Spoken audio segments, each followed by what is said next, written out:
Our speaker today is Dr. Zander Evans, the Research Director at the Forest Guild, an organization whose mission is to promote ecologically, economically, and socially responsible forestry as a means of sustaining the integrity of forest ecosystems as well as the human communities dependent upon them. Dr. Evans directs and conducts research that supports on-the-ground implementation of ecological forestry. So his current research includes the effectiveness of fuels treatments and sustainability of forest bioenergy. Dr. Evans is involved in local collaborative efforts to improve forest management as a board member on the Southwest Fire Science Consortium. He received his PhD from the Yale School of Forestry and Environmental Studies after working as a cartographer and spatial analyst with the U.S. Geological Survey. So during his webinar today, Dr. Evans will review biomass harvesting guidelines from Maine to Missouri and how policy and public relation to harvesting have changed over the last 5 years. So the importance of documenting the sustainability of forest biomass harvests is underscored by regulations under consideration by the European Union, which would have a significant effect on the burgeoning wood pellet industry in the southeastern United States. So let me bring up his talk, and without Dr. Evans. Great, well, thank you so much. And I'm pleased to see we got a whole bunch of participants. Some of you I know, and some of you I don't know yet, but I'm glad you could all make it today. And please feel free to type questions in the chat box. Probably we'll postpone most of them to the end, but I think Sarah can chime in if there's a crucial question you have to help understand, or the technology isn't working or something, or I'm not speaking up enough. So to dive in,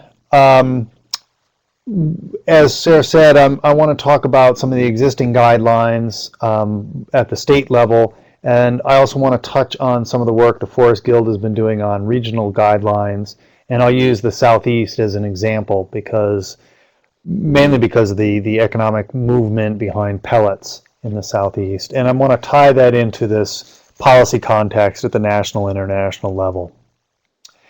And I don't think this particular audience, we need to spend a lot of time on the question of what is woody biomass, but I leave this slide in partly because this phrase woody biomass or energy wood or whatever people are using can be confusing to those folks outside of this community. And there may be some folks on the line today for whom it's not obvious how this is getting used. And part of the reason for that is people use it in different ways. Obviously, the technical definition really includes anything that was alive or dead in the forest, so any woody material that was alive or dead. But when we use it in this economic context, in this forest harvesting context, woody biomass, at least for me, really references that material which hasn't had a traditional market, or maybe a soft traditional market that wasn't easily accessible. So often this includes tops or limbs or small diameter trees. And as a number of people have pointed out over the last few years, this market can interact particularly with pulp at the low end of the pricing scale, but it doesn't have to. And then the other thing I like to get out of the way early on is thinking about why we even worry about biomass harvesting guidelines in the first place. And I particularly like this quote from Pennsylvania. They put out guidelines for biomass harvesting and included this quote that says, "Good biomass harvesting practices can enhance and improve forest land. Poor practices can damage and devalue it." And I think that's true. I mean, one could make the argument that that's true of all forest practices, but in the context of biomass, it's another tool in our tool belt that we can use, and like any tool, it can be misapplied. The other reason that I focus in on biomass harvesting guidelines, and I think they're important, is that they do represent a little bit of a new area in forestry that I didn't learn about in school, and I think many folks out there didn't necessarily include in their training, and it may take some adjustment to how we plan harvests or implement harvests or think about landscape level conservation. And because the market's changed, we suddenly have ways to move and sell material that had no value or low value in the past, tops, limbs, etc. And our sort of existing structures for pushing people to do good forestry or training people to do good forestry, good logging, may not include these elements. And so we need to revisit and rethink some of our standard practices. And that's the motivation for these guidelines. And that's the motivation for a number of states, the list is growing, who have created their own biomass harvesting guidelines at the state level. And these tend not to have the force of law, but are at the recommendation level. But I think if you work in any of these states, you're likely to follow these guidelines, as you probably wouldn't be in practice very long if you didn't. Some of you who follow this sort of information closely may notice that I've added Mississippi down here at the bottom of the list, and that's because just recently they haven't come out with guidelines yet, but they have instituted a process to provide recommendations on what guidelines would look like in Mississippi. South Carolina's guidelines are relatively new, and so the list is growing. Initially, we had a few of the lake states. Pennsylvania was an early adopter, but it's clear that this is a trend that isn't stopping yet. And another part of the trend is that non-forest biomass harvesting guidelines are coming into force. So Wisconsin has some guidelines for planting and harvesting of non-forest biomass. The National Wildlife Federation has come up with recommendations, best management guidelines for herbaceous biomass production. And I think we'll see more of this. There are other associations and groups working to come forward with recommendations and guidelines for other non-forest biomass. I'm not going to really deal with these today, but I think as those of us from the forestry sector, it's good to know that this is not a forestry-only trend. And I think it also sort of highlights that we can't turn our back on it and pretend, oh yes, well, I don't live in a state with biomass harvesting guidelines and we don't need them, and it's not going to happen in my professional career. Well, based on the growing list of states and the interest in other non-forest biomass guidelines, it probably will. And so it's something we do have to think about and get right. Another sort of angle to think about forest biomass harvesting guidelines is certification. And the two major certification systems, I suppose I could have included Tree Farm as well, include elements within their guidance for auditors that really call to mind biomass harvesting guidelines. For example, SFI has an indicator that says develop and implement criteria as guided by regionally appropriate best scientific information to retain stand level wildlife habitat elements such as snags, stumps, mass trees, downwoody debris, den trees, and nest trees. And these are the sort of elements that we'll see in a moment come up in biomass harvesting guidelines. Similarly, FSC talks about retaining components, including snags and well-distributed coarse down and dead woody material. So there's some overlap between what we see in biomass harvesting guidelines and existing certification systems. And I would argue that neither of these systems has provided enough specificity for their auditors to really get into the weeds as they might in a traditional timber harvest on a biomass harvest to understand what's sustainable. They say, well, use the best scientific information, but it may be difficult for an auditor in a particular ecoregion to know, well, what is the best scientific information available on the habitat or soil needs for material that we may now have a market for. And because those auditors may not have had to worry about this in the past, it may be unfamiliar territory. and yet still required by certification. I'll touch back on certification as we talk about some of the international policy context as well. So I'm not expecting everybody to read this chart, and you can see it's a little out of date. This is Maine, Minnesota, Missouri, Pennsylvania, Wisconsin. So we could add more states to this. But the point is that many of the elements of biomass harvesting guidelines are common across a number of state guidelines, Deadwood, wildlife and biodiversity, etc.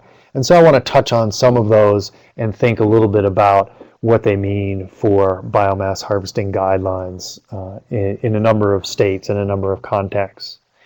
Deadwood is often a key element of biomass harvesting guidelines. That's often a major portion of what these guidelines talk about. And every set of biomass harvesting guidelines includes some comment or recommendation about deadwood, at least those that have been put forth thus far. Similarly, wildlife and biodiversity, many times when we think about, well, what attributes do we need to have in the forest, we measure that by what attributes do the animals that live there need. That's one way to sort of understand what has to be in the forest. And so wildlife and biodiversity is definitely an element of the biomass harvesting guidelines that have been promulgated thus far.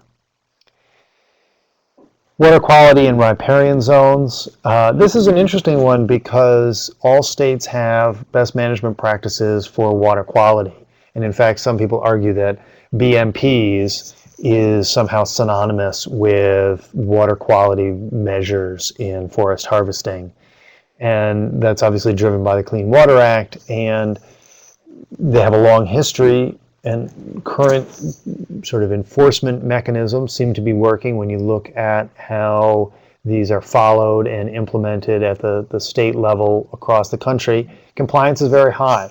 Harvesters, foresters are following state biomass or state water quality guidelines and best management practices. So it is sometimes brought up, well, why are these relevant in a biomass harvesting context? And I think in many cases, biomass harvesting guidelines just reiterate existing best management practices for water quality and highlight that, just because it's a biomass harvest doesn't mean you can forget all that you know about protecting water quality from traditional forest harvests. And there are some elements of protecting water quality that are unique to biomass harvesting, or at least maybe more relevant when we think about biomass harvesting. And so there are some guidelines that pull to the fore these elements. And an example might be that there's, if we're pulling out all available biomass, all economically available biomass, there may be less material available for putting corduroy down to protect wetter areas as we pull machines through. And so there are some concerns that might be more relevant where we're doing a biomass harvest than in a traditional harvest. And so that's another reason why guidelines currently include these elements. Soil productivity. Certainly in some areas, this is the question with forest biomass harvesting. And there's a real concern about whether additional withdrawals from the forest will affect long-term productivity. There's a lot of discussion in the Northeast about calcium. In the Southeast, there's conversations about low nutrient sites, sandy sites that may not have a lot of nutrient capital to begin with. So understanding how biomass harvests interact with soil productivity is a big part of existing biomass harvesting guidelines in most cases. And some touch on silviculture. Silviculture and operations, harvesting mechanisms. These are a little bit more patchy. Some states choose not to get into them, but other states do. And these involve things like a common one was that biomass harvest should be paired with the removal of traditional products, so you don't have a re-entry with a goal of minimizing compaction by going over the same ground multiple times. And so that's an example where states have been willing to push the envelope a little bit and comment on how a harvest should be conducted, not just the condition of the forest afterwards, because how the harvest is done can impact how the forest looks afterwards. So just a little bit more on deadwood. I think probably most folks on this call acknowledge the important ecological role that deadwood plays. But when we started talking about this 6-7 years ago, at least in my case, deadwood, maybe snags, people recognize, yes, I got to leave some snags out there. But certainly deadwood's profile has risen in the last few years, and all of the other elements or attributes that the deadwood provides for a forest have kind of come to the fore lately. For example, FIA is making more effort to sample deadwood and its attributes in their national forest inventories. So if we acknowledge that deadwood is important and it's an element that might be reduced by biomass harvest, then the question comes, how much should we leave? And I guess I want to back up a little bit and highlight that it's very unlikely, given current technology, that any biomass harvest would focus on removing dead wood. It tends not to be the product that a biomass user would want, whether for chips or pellets or anything. However, it's, as probably everyone on this call knows, it's important to recognize that the trees that are removed, or the material that is removed, becomes the dead wood of the future. So whether it's removing tops that would have been left as slash, lopped and scattered across a site, or whether it's the ability to remove small diameter or deformed trees that otherwise might have stayed in the stand and died and fallen over to become logs or stayed up as snags. That material now we can remove. We're happy to get rid of it. And so that's why this link between deadwood and biomass harvesting guidelines. So getting back to the current slide here, how much do we leave? And there have been a number of different approaches to this. Maine recommends 20% of fine woody material. Minnesota recommends tops and limbs from 20% of the trees harvested. So right there we're seeing that there are different even ways of sort of measuring this. We can go with a certain size class, fine woody material, or we can go with focus on the trees harvested and say, well, we're not looking at a percentage of the overall amount, just the amount of the trees harvested. And different states have taken different approaches. But this is one where if you go back to the certification issue, if you're an auditor for FSC or SFI and you're going across state lines to look at different jobs, it may be a bit confusing. Do you worry about the total amount in Wisconsin, or do you worry about the percentage of the amount removed, as in some other states? So there's certainly no consensus on this yet, although you'll see that some of the numbers are similar because they're measuring different things and may actually result in quite different amounts on the ground. So I want to change gears a little bit and talk specifically about some work that I've been doing for the Forest Guild in the Southeast. And the first slide here is a report we did on the ecology of dead wood. And the goal here was, as we started thinking about biomass harvesting guidelines in the Southeast, we really felt like we needed to think about the science and what the existing scientific literature had to say on the topic. So this report was an effort to corral as much as we could about how deadwood, what role deadwood played in southeastern forests. And we split it out by ecoregion, trying to acknowledge that what's relevant in southern Appalachian hardwoods is probably not as relevant in the Piedmont and coastal plain, and vice versa. And so these little notes here about focus on wildlife and their relationship to deadwood Different scientists measure different ways. In these examples, it's coarse woody material, so larger than 3 inches. And they show you can look across the southeast, and the preponderance of scientific information says that for mammals in different ecoregions it's a little different, but in general for mammals there's this association. There's not a one-to-one link, more deadwood equals more small mammals, but there is an association. But at the same time, for many reptiles, that there isn't that link. And so this sort of highlights that when we go in and make changes to the forest, there are going to be winners and losers in a wildlife context. And so that's important to acknowledge, that we're not going to be able to benefit all wildlife all the time. And so different harvests different landowners, I guess, really should be making choices about which animals or which classes of animals they're most worried about, and that may be driven by state listings or other factors like that. Along these lines, I mentioned that there's this association between small mammals and coarse woody material. That word association is a little weak, and so there have been people, particularly loosely related to a project at North Carolina State University, where they have a really excellent team looking at trying to ratchet down our understanding of that association and make it more explicit. They're really seeking to add to the existing literature about how wildlife or other forest attributes are related to biomass, deadwood, and so that future guidelines or future revisions of guidelines can really be science-based.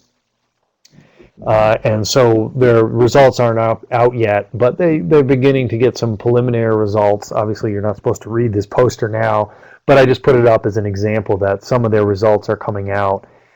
Here's another one looking at the wildlife response to woody biomass harvesting. And I will try to highlight, it's probably a little bit difficult to read, but one of their preliminary results indicates that there's no effect of downwood removal on amphibians, birds, or reptiles in their case studies, which tended to be coastal plain, loblolly pine systems. And so in that context, probably the amount of dead wood we leave on site is less of an issue for these types of wildlife than it might be for others. And notably, they don't, in this particular set of data, they don't include small mammals, but that is part of the overall project. So we will have more information, and that will have to be rolled back into all these biomass harvesting guidelines, whether it's the Forest Guild's work or state-based guidelines. But acknowledging that, we said, well, we need some kind of information now. Forest Guild members need that kind of data for, as many of them are auditors for certification systems, or their landowners are asking them, well, I've heard about biomass, but I'm worried about leaving enough, or what I need to do to protect long-term productivity. So we tried to take the scientific information as compiled in that Ecology of Deadwood report and build some guidelines. And the guidelines we created tried to encourage protection of these forest attributes. And it was a little bit difficult to write them because we were thinking about a number of audiences, both the field foresters, our members, the loggers they work with, but also policymakers. And biomass facilities, whether it's a big energy production plant or a pellet producing plant. These folks need to think about how the wood they're using gets to them. And I've talked a bit about third-party certifiers. And then the last piece is the general public. Forestry does not operate in a vacuum. We all know that there's a lot of public interest in how we manage our forests, and so we have to acknowledge that. And the last piece, we're an NGO. We answer to our members, and so we based our work on our Forest Guild principles. And so I think it's important to acknowledge that They're not going to speak to everybody, and we don't expect them to, but they do work for us and our members.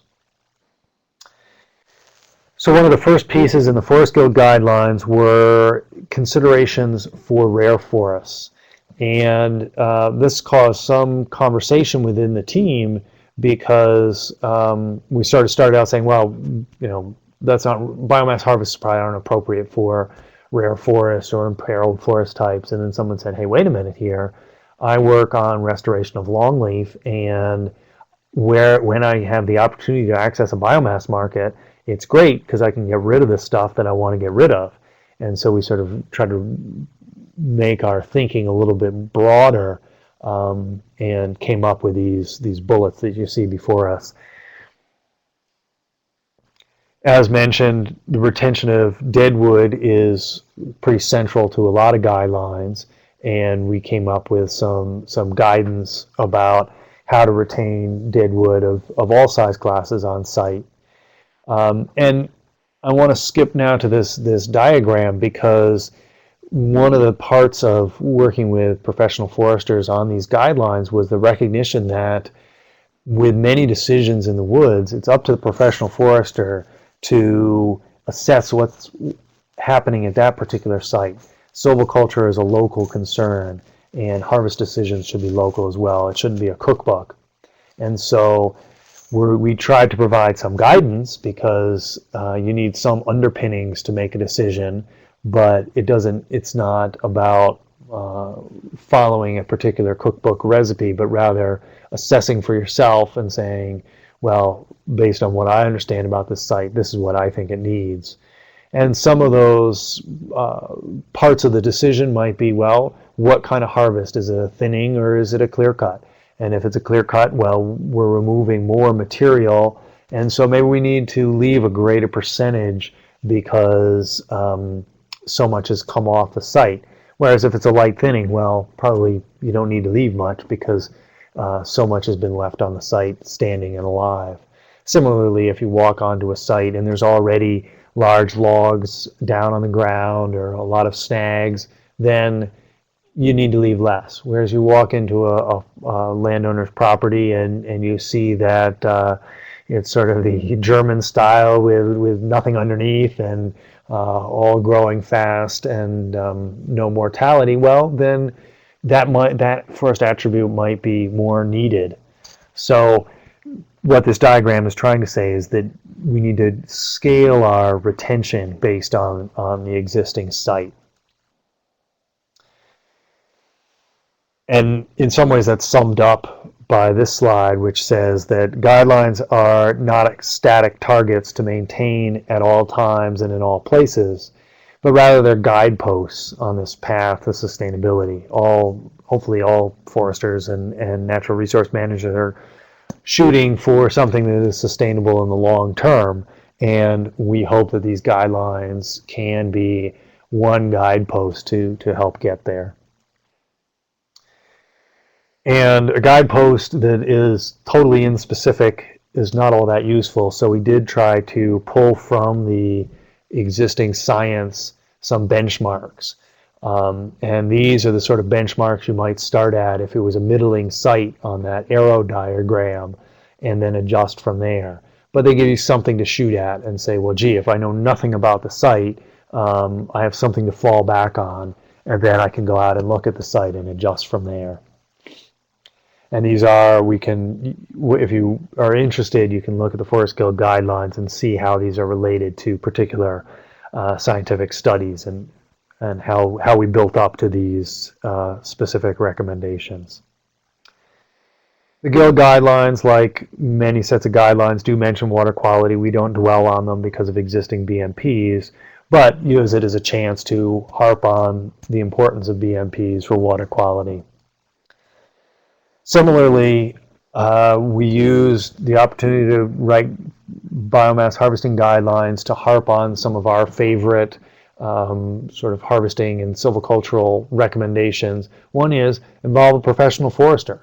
Have a long-term management plan. These are good things for forests no matter what you're doing, but talking about biomass is as good a time as any to mention it. Similarly, if we're engaging well-trained professional loggers, we're going to have better outcomes, fewer damaged trees, healthier forests in the long run. So sort of an excuse to talk about these things that are like motherhood and apple pie to many of us. And another point that we use the guidelines to re-emphasize that we want to encourage decisions that keep forests as forests. And I would rather see a bad logging job than a pavement or a parking lot. I'd rather see a good logging job, but one of the key things is we need to keep forests as forests. And one of the reasons that the Forest Guild got involved in biomass harvesting is we saw as an opportunity to return more revenue to a landowner, and thereby, even at a small level, because it's a low value product, maybe help encourage them to keep their land as a forest.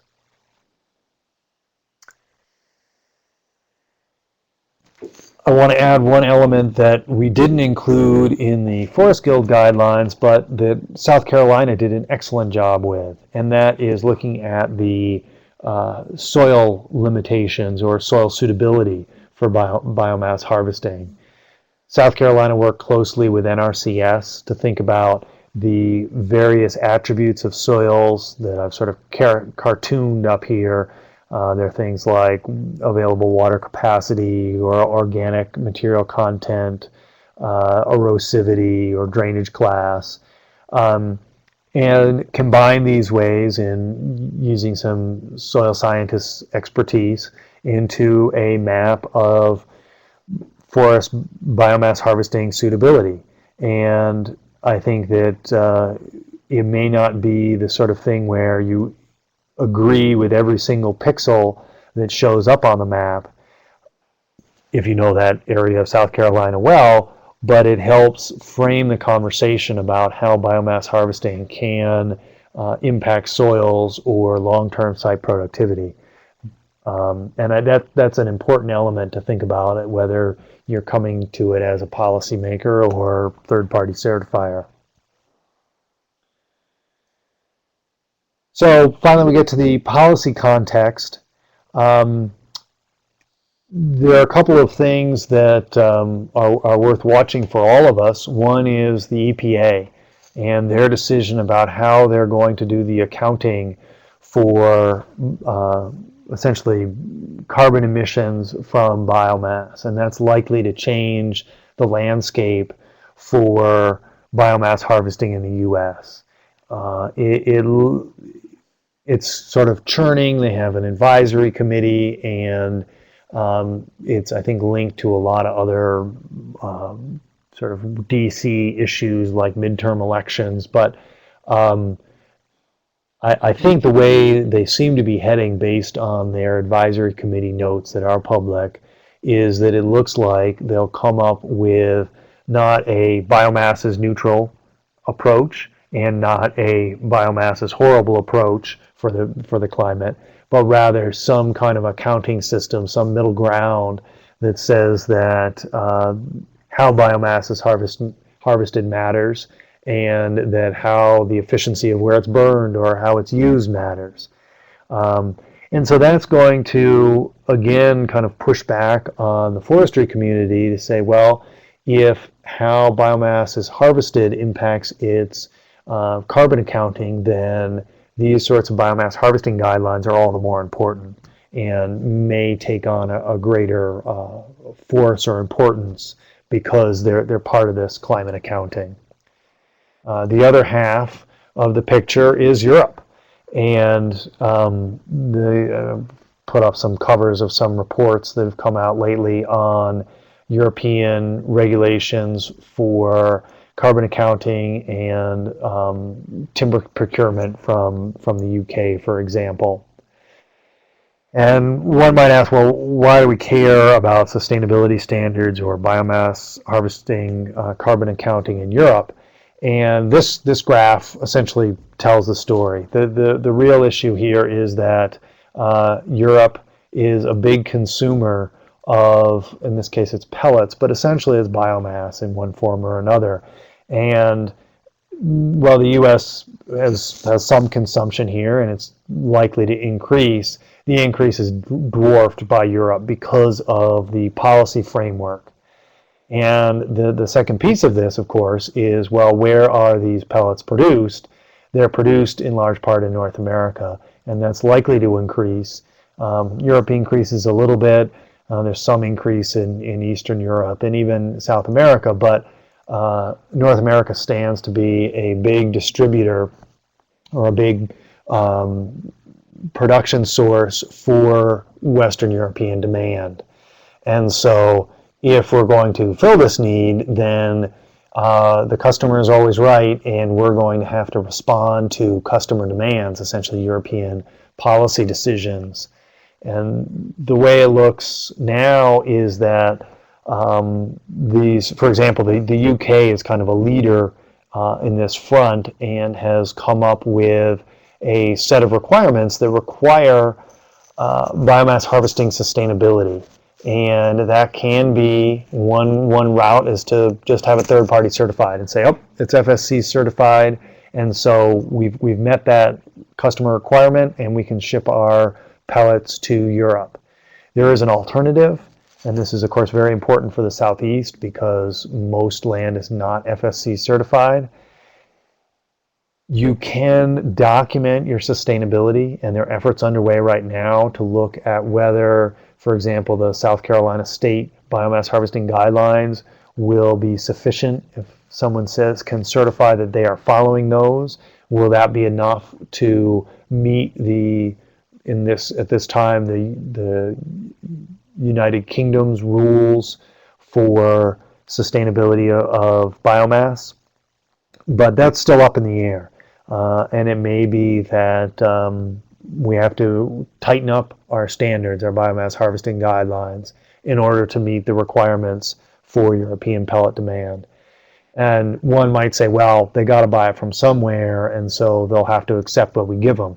And that's just not the case, because there are vast lands in Canada that are FSC certified. A lot of the crown lands in the East Coast are. And so there are other places that they could get these pellets from. I think the obvious choice is the American Southeast, but if that door shuts because we can't meet the sustainability requirements they put in place, well, then they will get them elsewhere. The last piece of the sort of policy context I wanted to touch on was the environmental community, and I'm flashing up on the screen here some work from Dogwood Alliance and Natural Resource Defense Council, and I guess the third thing is from Greenpeace, attacking biomass, essentially making energy from forest products, from wood, as a horrible disaster. And we have to acknowledge as a forestry community that this is out there. We can't ignore the fact that these organizations are giving this forest product a black eye. And they have quite a reach, they have large budgets, and so this material, this information is getting out to the general public. And so we at the Forest Guild argue, and I think many others do as well, that by having things like guidelines or third-party certification that we can show to the general public, explain to the general public, and say, look, we acknowledge that there are potential concerns. We're not sweeping your concerns under the rug and pretending like you just don't know what you're talking about. We acknowledge that there are concerns. And we've used science to set up guidelines that address these concerns. And I think that's one way to take the wind out of the sails of some of these advocacy campaigns and say that, look, all these harvests are not created equal. You can do a good job, and we can document that we've done a good job.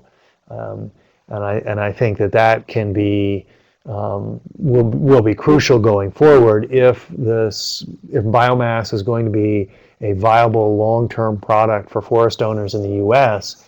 We have to show that we're doing it right.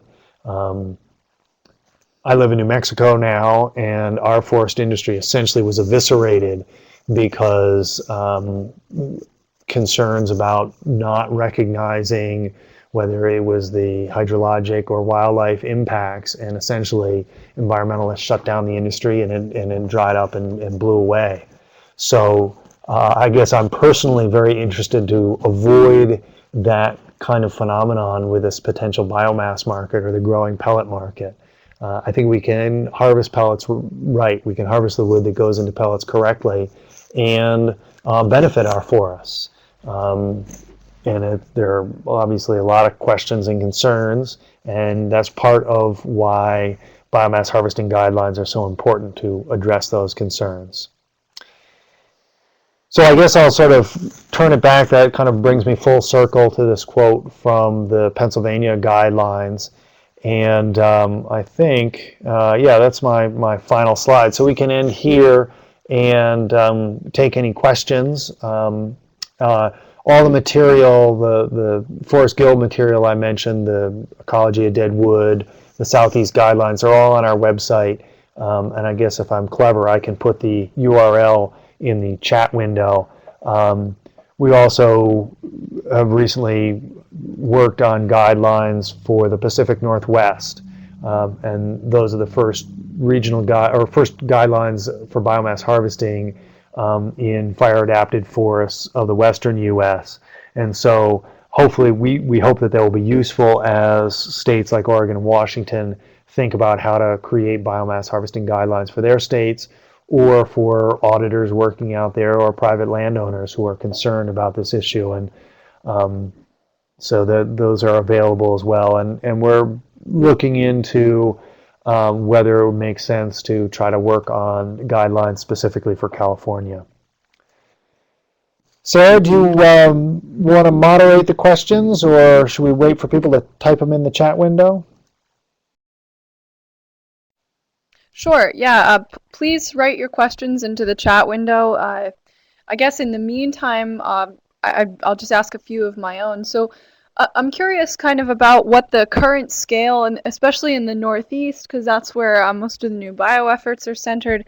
What is the current scale of let's see, non-plantation biomass harvests for pellet production?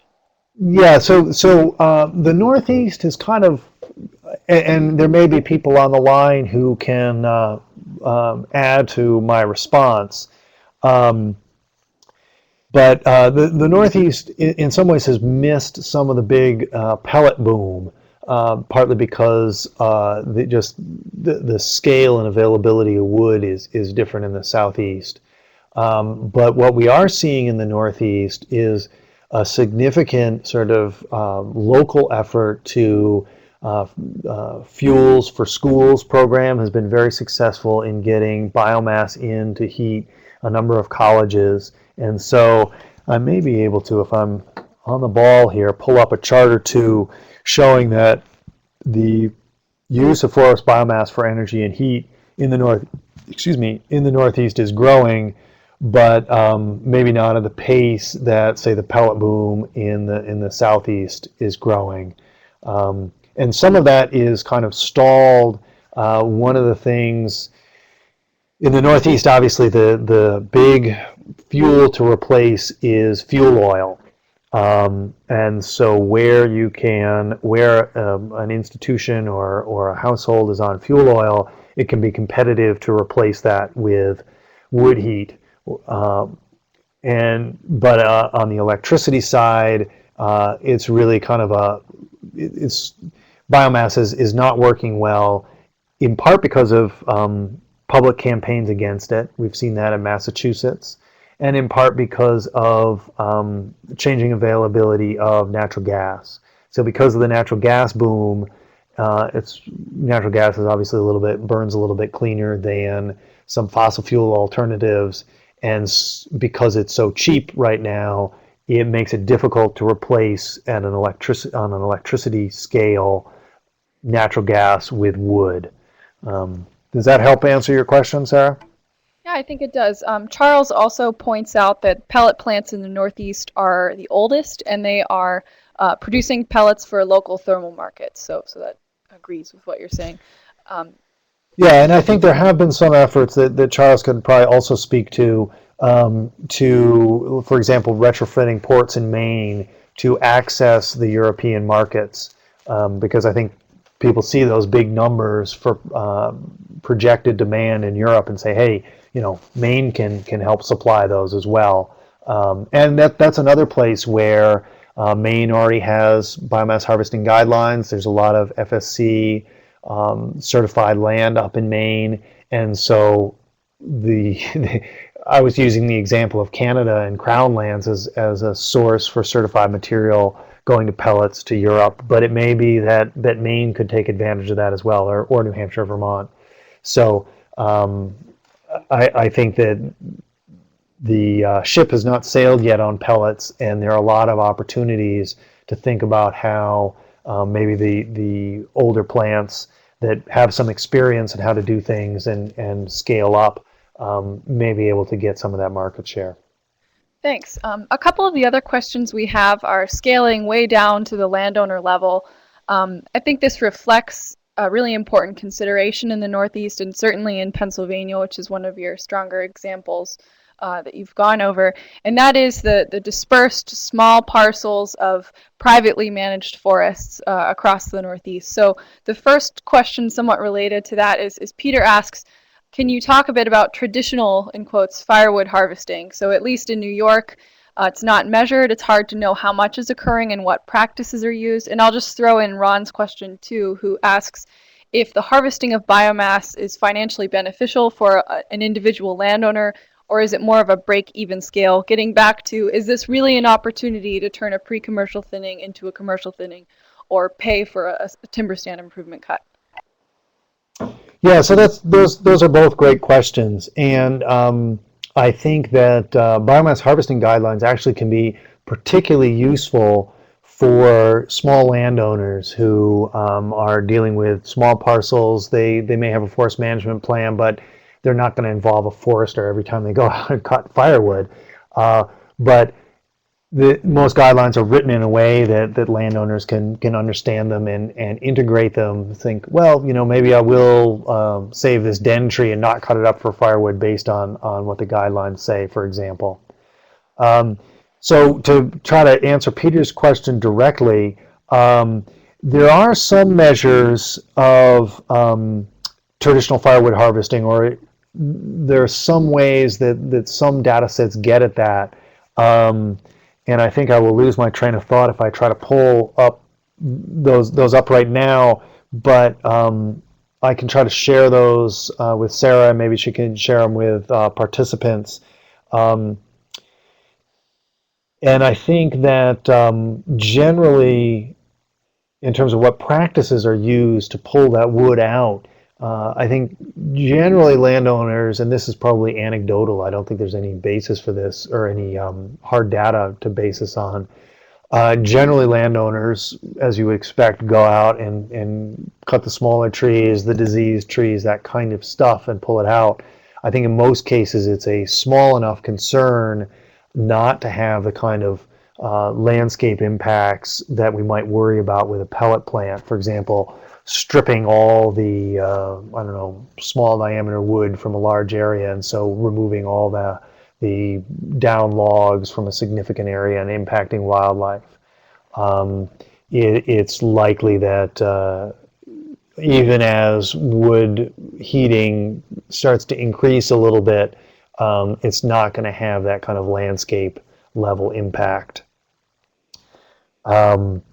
And thinking about the economics of it, touching on Ron's question, that is often directly related to the distance between the harvested parcel and the plant or the sorting yard where that wood is going.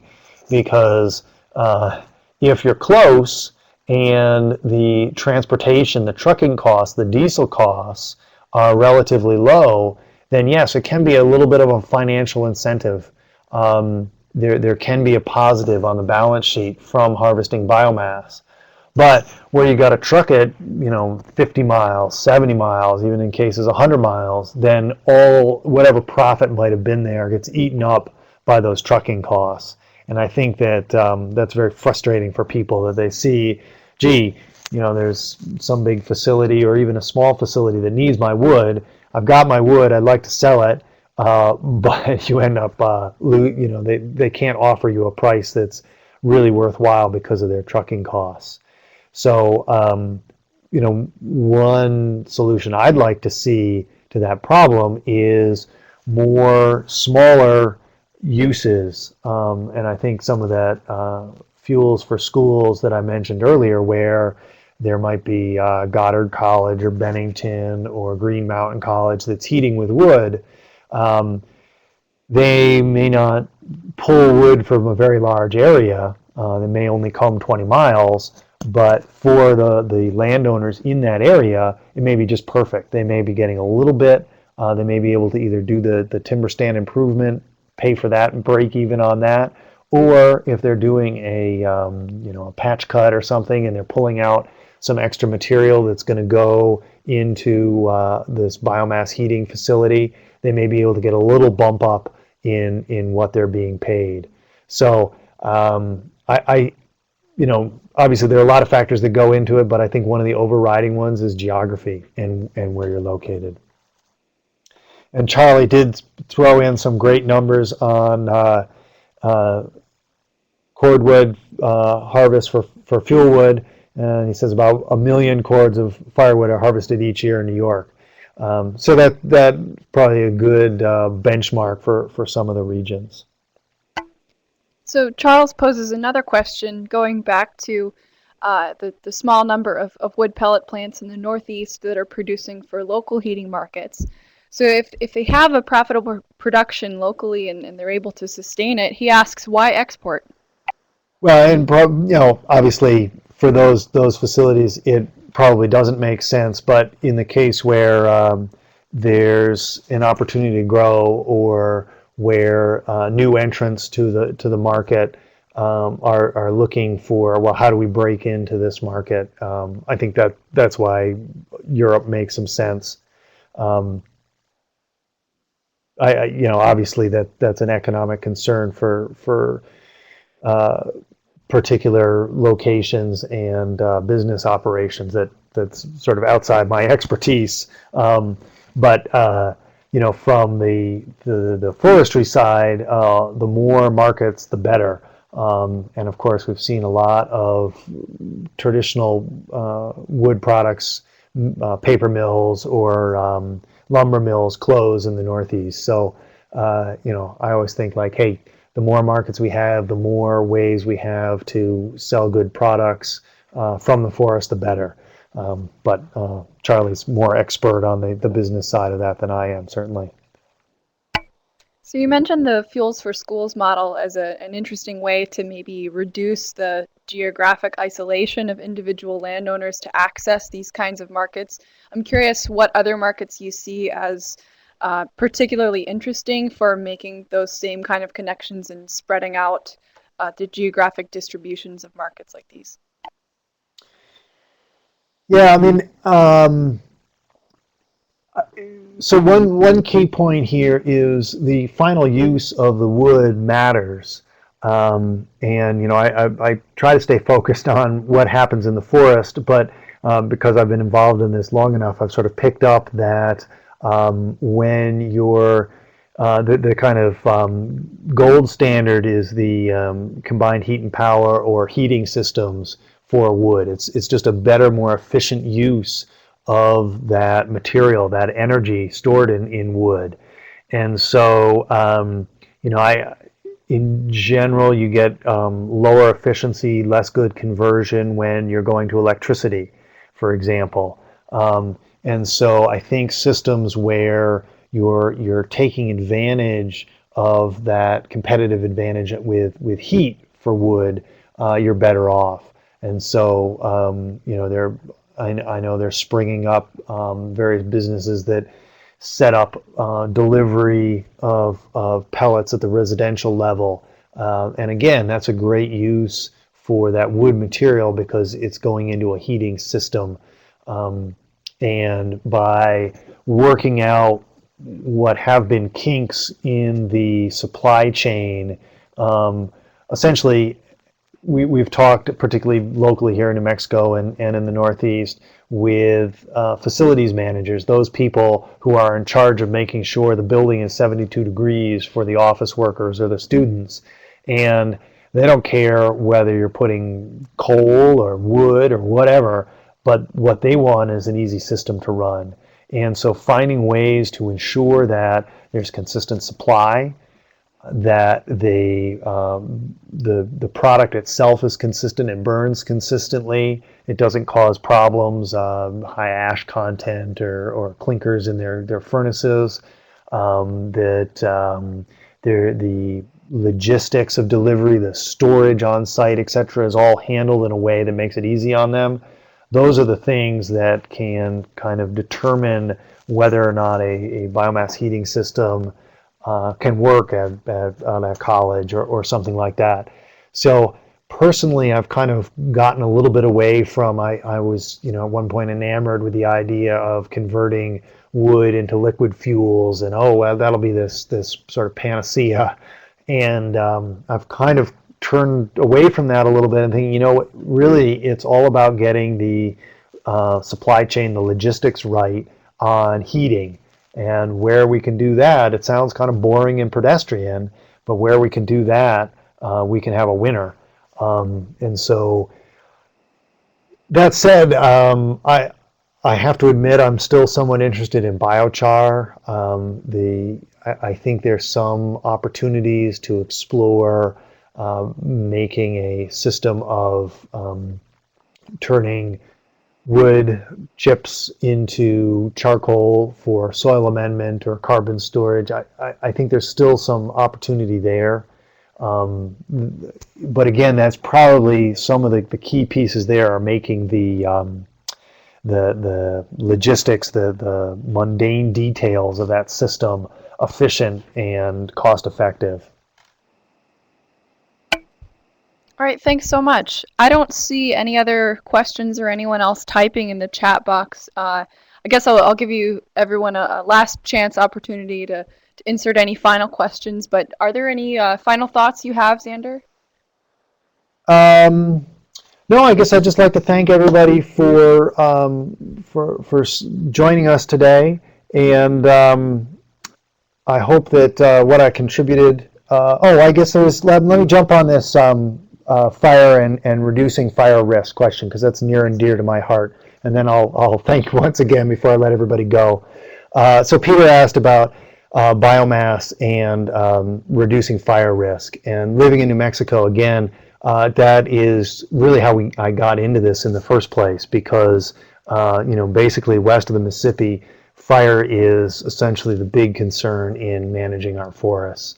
And one of the big problems is finding some way to pay for it. And so there is, in my view, a natural connection, even if biomass markets are just offsetting, not paying fully, but offsetting the cost of doing a forest thinning treatment. It can be a huge boon for meeting these two goals, one of meeting our energy needs and one of reducing the risk of catastrophic fire. So Peter, I think it's a match made in heaven, and the trick is getting it to work well, making sure that supply chain is tight, and out here much of the land is federal, and so there's some holdups in getting NEPA clearance for acres, and then the people buying the wood and supplying the biomass to end users have trouble because they don't have security of supply. I think maybe just a quick comment on the Northeast perspective. We don't think of the Northeast forest as a fire-driven ecosystem, but I think there are a lot of reasons to start changing our mindset on that a little bit because of climate change and invasive species, particularly vines. And so it may be something that hasn't quite really clicked in the West, where we use biomass markets to meet some of our fire risk reduction goals, will be something that comes into play in the Northeast, whether it's using biomass markets to get rid of invasives or restore pitch pine communities. I think there is some opportunity there. So thanks for pitching me a nice ending question, Peter. And Sarah, sorry for going a little bit over time, but thanks again, everybody, for joining. Not to worry. Thank you so much, Zander, for all of the insights. This is a really great webinar. Appreciate it. Great, thank you.